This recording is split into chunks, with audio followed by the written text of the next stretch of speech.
Marshall from the Nighttime News Space Report here on Twitch.tv. This question is for whoever wants to answer this. With the data that we received from this mission, how does this scale up and to what size?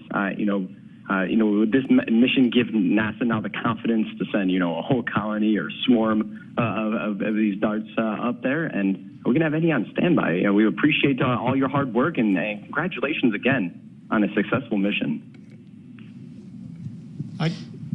I'll start it and pass it to you.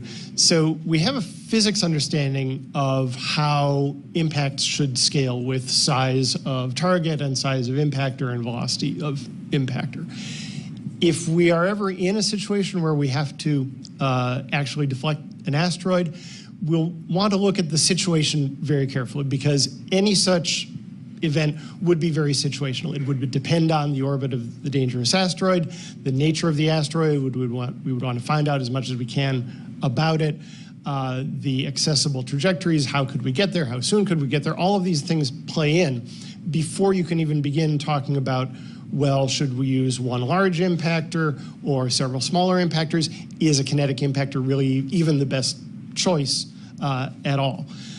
Among the things that you would want to think about is if it's a relatively small object, but you have to make a large deflection, you might not want to do this with a single impactor because you might accidentally break it, something we don't want to do. Breaking an asteroid is not really the best way to defend yourself from it, because then instead of having one large object heading for you, you have a lot of little objects heading for you, and that's not better. So how to deal with a single situation is going to be situational. Now, how do you turn that into a decision of what kind of ready-to-go capability you want to have? That's more than a science question, more than an engineering question. It's really a policy question and governmental question. So I'm going to pass to Lori for that one. Well, I'm actually going to go back to Nancy's statement a little while ago, that more important than which asteroids can we defend ourselves from with this technique is we need to know how, when. We need to find them and we need to identify them. We need to characterize them. As she said, time is the single most important factor in being able to implement any technique for defense. Excellent, thank you. Do we have any other questions on the line? No questions, so I'm going to pass to Lori for that one. Well, I'm actually going to go back to Nancy's statement a little while ago, that more important than which asteroids can we defend ourselves from with this technique. Steve, your line is open. Please leave your affiliation. When we need to find them and we need to identify them, we need to characterize. Hi, my name is Steve Gorman, Reuters. The single most important factor in being able to implement any technique for defense. Hello? Excellent, thank you. Yes, your line is open. Yeah, my name is Steve Gorman. I'm with Reuters, and I wanted to know what combinations of telescopes, if somebody could run through, which combination of telescopes, ground-based telescopes and space-based telescopes, if they were also involved, were involved in confirming the results of the DART test. So the telescopes that have been used so far by the DART team in order to get this result are Las Campanas Observatory in Chile, the Las Cumbres Observatory Global Telescope Networks in both Chile and in South Africa, and the Danish Telescope in Chile, as well as the two planetary radar facilities of Goldstone Observatory in California and the Green Bank Observatory in West Virginia. But we have a lot more telescopes than that are contributing. So that was just to do the period change. We saw some spectacular images of the ejecta. Other telescopes are monitoring this. There's actually more than 36 telescopes here on the Earth that are involved, and 3 telescopes in space that are also contributing.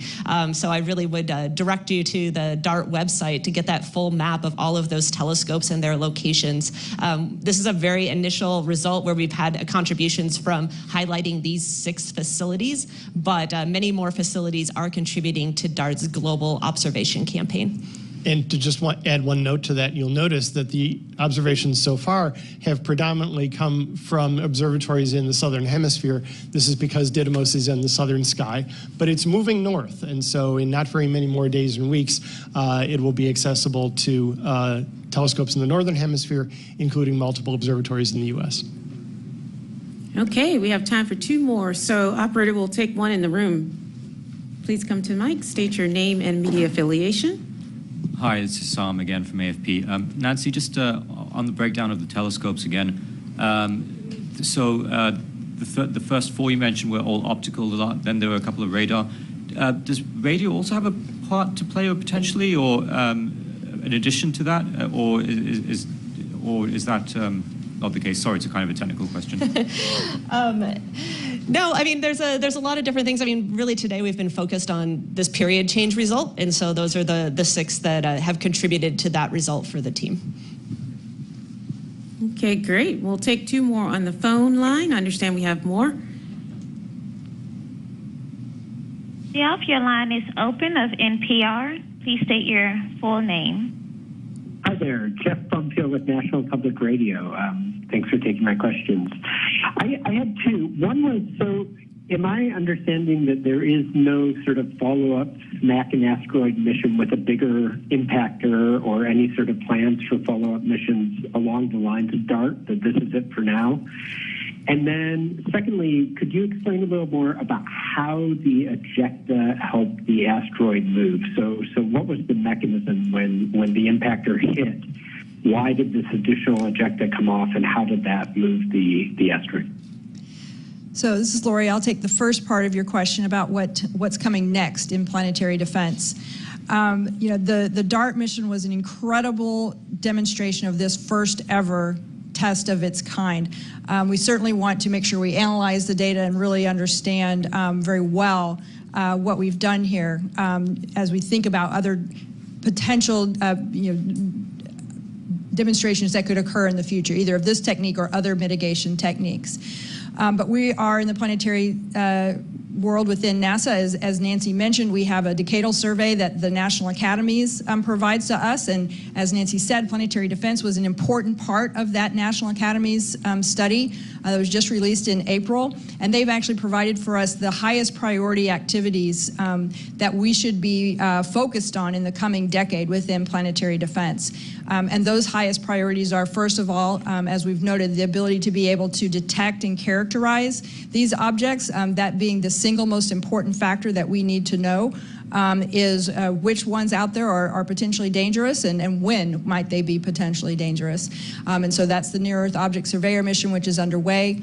The next priority mission that they recommended was that we should explore and look into a mission that could be a rapid response, primarily to do the reconnaissance. As we were saying, we really need to know if there is an asteroid that gets detected that could be dangerous. We want to know how big is it a solid rock, or is it a collection or a pile of rubble? That kind of information would be critically important. And so those are the next two highest priorities within planetary defense. Thank you. We'll take one more question on the line, and then I'll make closing remarks.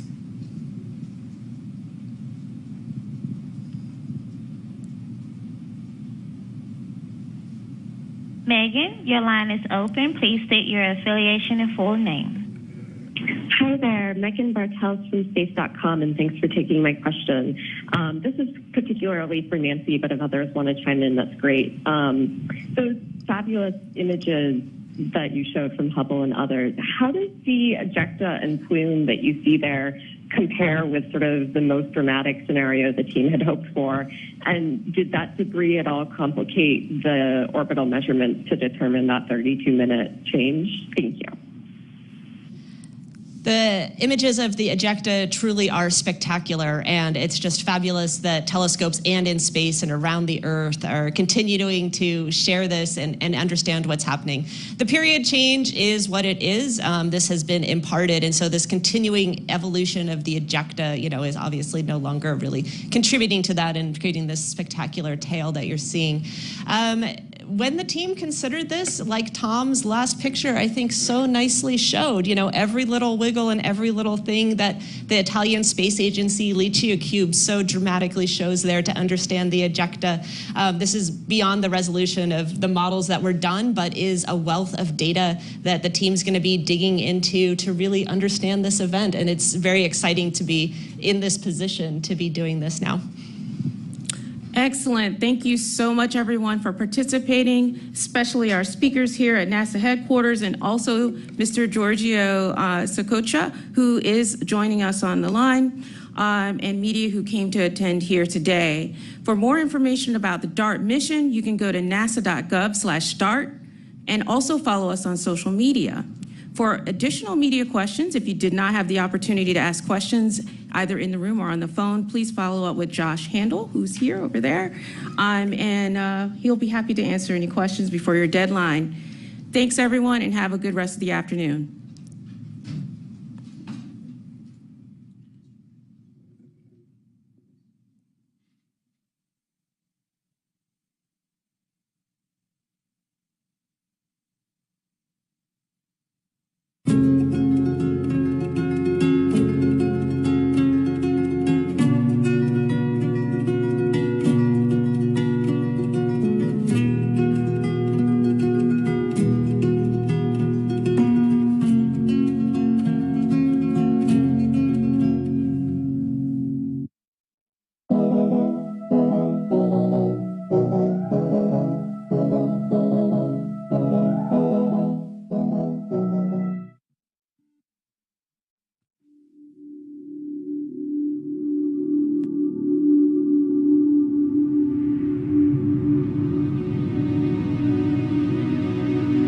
I don't think we can afford to fail.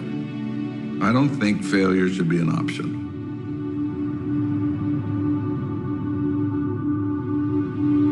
No, failure has to be part of the equation. You can't have stunning science without failure.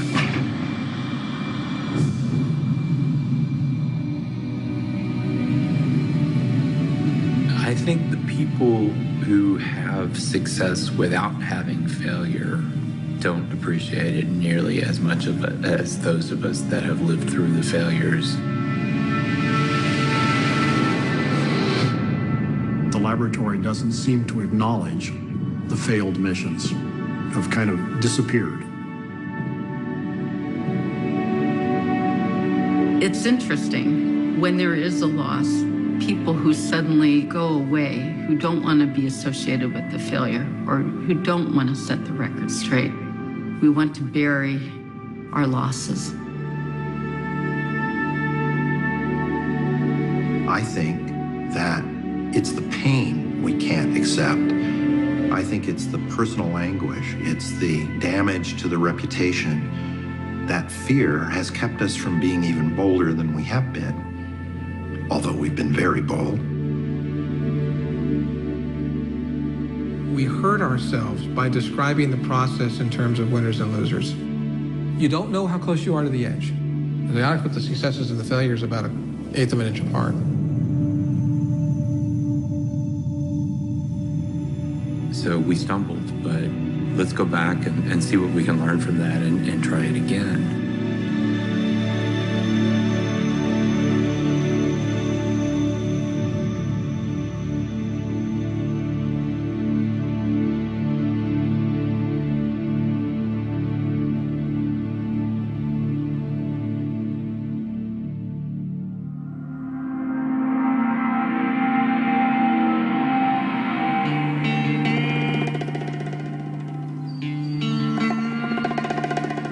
Kind of a neat place to work because it really rewards energetic, smart people.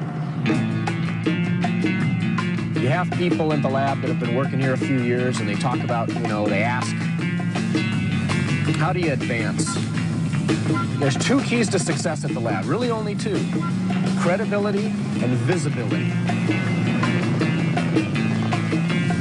Sometimes easily gotten, certainly easily lost. Lab's nestled in these hills. It's pretty. It's a big place, a lot of walking. And you get to use these cool badges. In the late 1990s, NASA's Jet Propulsion Laboratory was on the verge of a new era of exploring the solar system and beyond.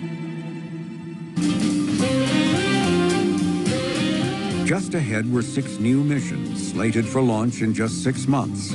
an unprecedented achievement. There were 2 new spacecraft to target comets. One would test a new propulsion method that sounded right out of an episode of Star Trek, while the second mission would be capturing particles from a comet and bringing them back to Earth, something never before done. A space telescope would search for the birth of galaxies. For our own planet, there was a satellite to measure wind speeds across the oceans. And for Mars, there were 2 new missions. The Red Planet became a major destination following the discovery of a Martian rock that some believed contained fossilized microbial life. Something really, really huge that's going to be taking place over the next 10 years as we send many missions to the Red Planet. And usually one of the most asked questions regarding Mars is there life on Mars? I think there is life out there somewhere in the universe. I don't believe that we can be the only beings in the universe. So I definitely think there's somebody out there watching.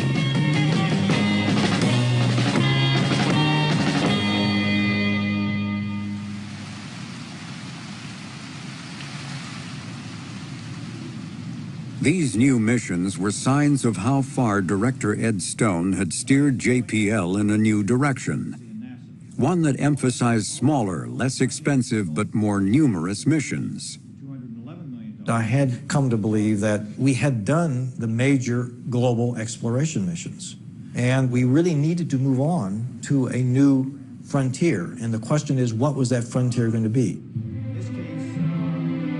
The new frontier had a name: faster, better, cheaper. It required embracing aerospace companies as partners and giving work over to them. And agency officials were to be viewed as customers to be satisfied. The new watchword was, make a deal and stick to it. If we're going to continue exploring the solar system, our engineering challenge, our science challenge, is to find ways to do that at lower cost. The changes underway also included staff reductions, even as missions were going out the door to industry that was hungry for work following the end of the Cold War. We agreed to reduce the size of the staff at JPL by 1,000 over a several-year period. Well, when that was announced, it was a bombshell. The laboratory had never voluntarily reduced its staff. I'd like to hear from you on what are you concerned about? What are you worried about? What are you fearing at this time? It was very difficult to explain or justify to the employees who were concerned about their job, and said, look, why are you doing this? You don't have to do this.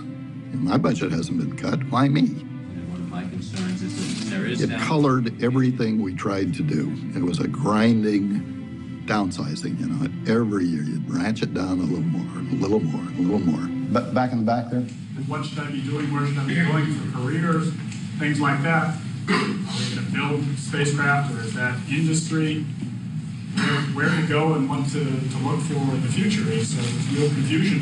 I'm not sure where to go with it. Yeah, well, you might ask, what does our customer in Washington expect of us, right? For my level, I have the slightest idea of that. Faster, better, cheaper. Really comes back to the basic point, though, that JPL, the reason there is a JPL, the reason there is a federally funded research and development center for NASA is to do things nobody else can do. And so we have to always keep in mind that is really the reason we're here. And if industry can do it, then in fact it's much less appropriate for us to continue to do it. So we have to find a way to always move forward. But we are certainly not in an era where we can say this is ours and therefore we get to do it. In fact, we're being encouraged very strongly to make sure that where we can, we involve the wider community. And it really is a challenge for us, because that means just at the time we get our arms around something, we're told, that's great, go somewhere else, do something else, do something new.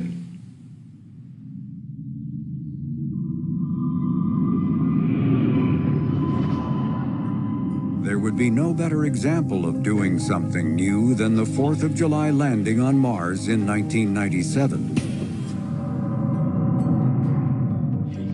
spacecraft should have passed the 600 mark. Airbag should be inflated. Pathfinder's airbag touchdown was as unconventional as it was daring. I believe I have a firm signal.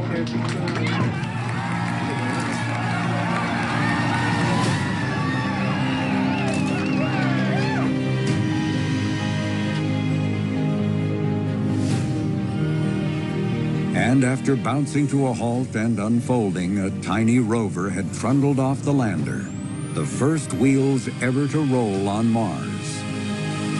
Well, it's my distinct pleasure to present to you the first rover on the surface of Mars.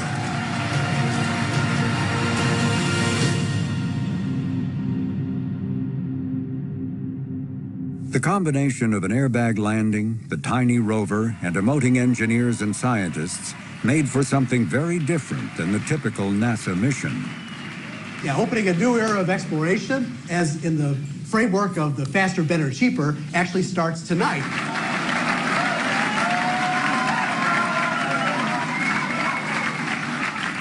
Pathfinder captured the hearts of people everywhere, and the mission quickly became the poster child for faster, better, cheaper's most forceful proponent, NASA Administrator Dan Golden. His ambition was to darken the skies with inexpensive but innovative spacecraft, and should a few of them occasionally fail, that, he had declared, was an acceptable risk. I think all the elements are right here at JPL, and I think if you have confidence in yourselves to go to the cutting edge and not be afraid of failure, just don't be afraid, I think great things will happen. Golden's pronouncements were always forceful, but they could also be contradictory. It was such an exciting mission. It was the first mission in the whole series of Faster, Better, Cheaper. I really wanted that to come through. So I thought it would be okay to tell them don't fail. And I have to admit I did that. But I wanted to see where the breaking point was. Risk-taking was one Golden message. There was a second one: what the consequences would be for not delivering missions on time and on budget. So he would come out and berate us for the old NASA policies and practices. Our record of overrun is beyond belief.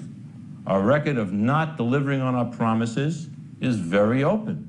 And there's a sense if all we have to do is get it working and launch it, all is forgiven. Hopeless. That will never occur again. And we'll cancel the sick chickens. And we'll prioritize.